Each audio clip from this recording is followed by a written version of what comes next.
Es decir, cualquiera hace cambio cuando no los afecta.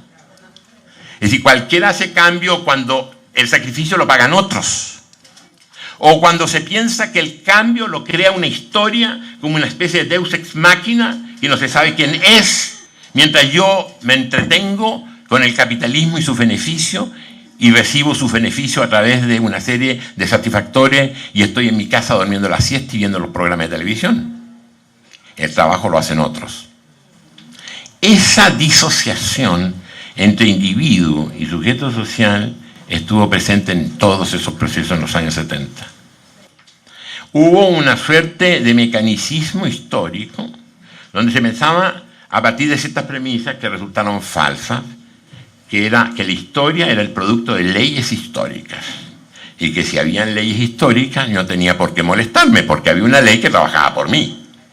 Y entonces se aplicaba el viejo apotegma chino, un apotegma chino que la reforzó Mao, pero que venía de antes de Mao Zedong, que era tranquilo, basta que te vayas a sentar a la puerta de tu casa a ver pasar el cadáver de tu enemigo. Cualquiera apuesta al futuro en estas condiciones, porque entonces el futuro es una especie de regalo de Navidad. Y lo que ocurrió fue que la gente se fue a sentar a la puerta de su casa y vio pasar el cadáver del amigo. Lo que esos procesos estaban demostrando que no habían esas leyes históricas que me garantizaban futuro. Que las leyes no existían en el corto plazo. Y de ahí la importancia de la coyuntura que aludía Brené. La historia se construía. Comenzamos a darnos cuenta, por lo tanto, que no había un pensamiento crítico capaz de construir. Que había un pensamiento crítico solo capaz de denunciar, capaz de describir y hacer diagnósticos, sin sujeto y sin proyecto. Cuando uno veía que los análisis, por ejemplo, que se hacían sobre las situaciones económicas, no eran en función de lo que el país era en sí mismo en cuanto a sus posibilidades, sino que eran en términos de lo correcto o incorrecto de determinadas políticas, según hubiesen sido aplicadas o no en otros países. Chile ilustra eso también. No se hizo un análisis del país, no se analizó la clase obrera chilena, ni los militares, ni las capas medias, ni a sus intelectuales. Lo que se hizo fue un análisis comparativo de lo que se había hecho o no hecho por los bolcheviques en Rusia en el año 1917. Y se llegó a hacer análisis comparativo al punto de decir, el año 73, estamos en marzo de 1917, estamos en junio de 1917, estamos en agosto de 1917, que son grandes momentos que pasa el bolchevismo cuando se está aproximando a la conquista del poder. Con esa lógica, indudablemente que era previsible una conclusión, que nunca iba a llegar a octubre de 1917. Eso dicho así, suena a sorna y es tragedia. Esto se los pongo en términos muy concretos, porque esto que es tan concreto implica algunas de las complejidades de razonamiento que estaba recordándonos aquí Brené. Es decir, no basta decir, me gustaría que la historia fuera así. La historia no es solamente un acto de voluntad, es un acto de suprema lucidez acerca de las posibilidades de hacer cosas, en un sentido o en otro, y de medir el alcance que las medidas tienen en un sentido o en otro. Y es lo que nos plantea el problema de la elección de opciones. La historia no es una autopista donde baste comprar un auto último modelo, colocarlo sobre la autopista y apretar el acelerador y caminar hacia el futuro a 150 kilómetros por hora. El futuro a veces se tiene que caminar, a veces se tiene que andar en burro o a caballo, y no es un camino recto, está lleno de zigzags, de retrocesos, de variantes. Son senderos, no son caminos pavimentados. Y eso supone, a manera de metáfora, lo que es pensar históricamente. Pensar históricamente es pensar en las posibilidades de construcción. Y esas posibilidades de construcción no son inventos. No solamente expresa la voluntad y el deseo de hacer, sino la posibilidad de hacer lo que quiero hacer. Eso es lo que coloca en el centro del debate la idea que aquí recordaba Brenny del presente potencial. El presente potencial es reconocer en lo que existe, en las circunstancias, que a veces no sabemos leer, las circunstancias tanto económicas, sociales y políticas, etc., sus posibilidades. Y aquí es donde tendríamos que recuperar algo que quiero volver sobre ello más adelante, la idea de pensamiento crítico. ¿Qué sería en este discurso un pensamiento crítico? Pensamiento crítico no es el pensamiento de la denuncia. El pensamiento crítico no es el pensamiento de la controversia, ni de la contestación.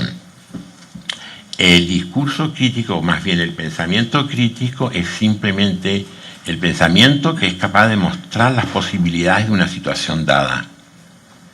Si yo no soy capaz de reconocer estas posibilidades, me gusten o no me gusten, en su dimensión, no estoy leyendo críticamente. Y resulta que la historia requiere de esa lectura de las posibilidades. Esa lectura de las posibilidades puede contravenir mis preferencias ideológicas y valóricas. Puede que no coincidan exactamente con mi expectativa de un cambio, pero me marca la posibilidad del cambio. Es lo que Gramsci llamaría el sentido común de la base social. Ese sentido común de la base social era lo que no tenía la dirigencia política, que más bien tenía el gran discurso del cambio sin medir sus posibilidades. Anécdota. 11 de septiembre de 1973. Llaman por teléfono a La Moneda Salvador Allende, los dirigentes de la Unidad Popular que eran partidarios de la lucha armada. Y le dice, compañero Allende, ¿qué tenemos que hacer? Entonces Allende le dijo, usted sabrá lo que tendrá que hacer. Yo sé lo que tengo que hacer. ¿Qué había detrás de ese diálogo? Que la gente que estaba propiciando el enfrentamiento armado, en saludo a una suerte de concepción revolucionaria, probablemente inspirada en procesos anteriores, tenían 250 hombres armados frente a 30.000 profesionales de la guerra. Bueno, ahí hay un problema de posibilidad. Más o menos de sentido común. Si yo no puedo, como diría Gramsci, desplazar el nivel de la lucha del plano en que tengo más fuerza al plano en que tengo menos fuerza. Una semana antes del golpe, Allende convoca a una manifestación de apoyo al gobierno de 1 millón de personas.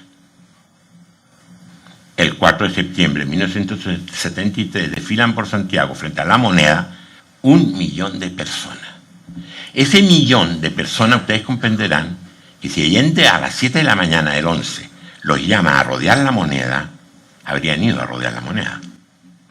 La pregunta es, ¿qué habría pasado con esa masa en La Moneda? Ahí hay un problema de coyuntura histórica muy compleja. Porque alguien podría decir, ¿y por qué no lo hizo? Si lo hace, ese millón habría permitido de nuevo correr la correlación de fuerza del plano militar al cual lo había empujado la derecha política, esta que tenía este proyecto de refundación del país, al plano en que Allende era más fuerte, que era el plano, llamémoslo, de la lucha política, no digo electoral, política, simplemente, en el plano o en el ámbito de la sociedad civil. Ahí tienen ustedes un manejo de coyuntura que supone un pensamiento sobre posibilidades, pero también tiene una dimensión que en política es muy importante. El problema ético, quizá Allende se dio cuenta de que dada la contradicción a que se había llegado en este momento, ese millón podría ser masacrado. Era la responsabilidad que él estaba asumiendo. Y no se atrevió a asumirla, o lúcidamente no la asume. Y apuesta a las alamedas, a las grandes alamedas. Es decir, volviendo a recuperar la lucha en el plano en que él se había formado como dirigente político y en el que había logrado triunfos y había logrado comenzar a imponer en Chile, un país muy conservador, un nuevo proyecto de sociedad. Pero visto este proyecto con una concepción estratégica, no inmediatista. Lo que ocurrió es que predominó el inmediatismo, o lo que Engels llamaba, transformamos nosotros en un argumento teórico la impaciencia pequeño burguesa. Cuando la impaciencia pequeño burguesa se transforma en argumento teórico, no lleva a buen resultado. Aunque esto signifique sacrificar aparentemente principios, significa a lo mejor sacrificar demanda, pero el problema no es sacrificar demandas simplemente por la lógica de renunciar a la demanda, significa historizar la demanda, y la historización de la demanda supone entenderla en términos de fuerza y no simplemente de buenos deseos. No solamente de discurso, sino de fuerza, y la fuerza supone un sujeto. Esto nos enseña que en América Latina, entonces y hoy, sigue estándose planteando el problema no resuelto de la relación entre dos grandes problemas de cualquier esfuerzo de cambio social, rápido o lento. Eso va a depender de las coyunturas, eso va a depender de las correcciones de fuerza, que es la relación entre proyecto y sujeto. Hemos tendido en América Latina a pensar proyectos de sociedad que después comienzan a buscar sus sujetos. Proyectos que muchas veces no tienen sujetos concretos. Cuando digo no tienen sujeto, estoy hablando de algo mucho más complejo, que está presente en algunos de los recuerdos o de los análisis que hacía Brent. No es que no esté el sujeto, es que está, pero no tiene todavía la fuerza. El proyecto es una manera de identificar sujetos para ese proyecto, pero también es un desafío de construir ese proyecto. Le voy a poner un ejemplo con Chile de nuevo, y ustedes harán las extrapolaciones del caso. Yo no incursiono en otro país. ¿Estaba el Partido Comunista? Estaba el Partido Comunista. El Partido Comunista enormemente organizado, con una cohesión ideológica tremenda, y con una influencia electoral considerable del 17%, más o menos, que es importante. A eso agreguemos el Partido Socialista, de la misma orientación ideológica, igualmente coherente en términos ideológicos, con una gran militancia, con una gran organización y con una influencia también equivalente electoralmente. O sea, ambos partidos hacían un 30% de la masa electoral.